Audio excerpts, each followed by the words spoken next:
India's health system is on the brink of collapse, not only because of the corona tsunami, but because government has time and again refused to increase India's healthcare spending beyond 3.5% of GDP. In comparison to other countries, this is a dismal number. Health spending vis-a-vis GDP in developed economies: France 11.3%, UK 10%. Health spending vis-a-vis GDP in emerging economies: Brazil 9.5%, South Africa 8.3%. So why didn't the government do anything to change this or improve health infrastructure? The Modi government has had 1 year and a first wave to understand and act on what our healthcare system needs. However, little to nothing was spent by the way of improving infrastructure during the lull in cases.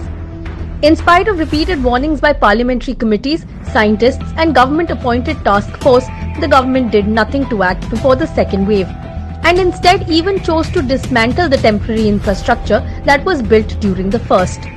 While the government still refuses to act on many fronts, including uninterrupted supply of oxygen and delivering foreign aid to those in need, civil society stepped in while the star campaigners were still begging for votes.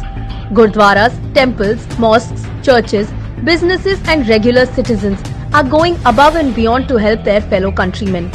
From oxygen langars to plasma donation, everything is being done by civil society or opposition parties, while the so-called 5 crore members of RSS sit aside and watch the tragedy unfold. The government has still not ramped up the vaccination program on a war footing.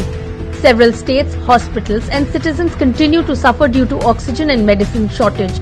There is shockingly no nationwide mask mandate, and the Modi government is dilly-dallying on a decision for a national level lockdown, in spite of recommendations from scientists, experts, opposition leaders, etc. In the words of the Director General of the WHO, the pandemic is a global inferno. If you hose only one part of it, the rest will keep burning. In India, where crematoriums have been burning so long that their metal structures have started to melt, the hose hasn't even been turned on yet.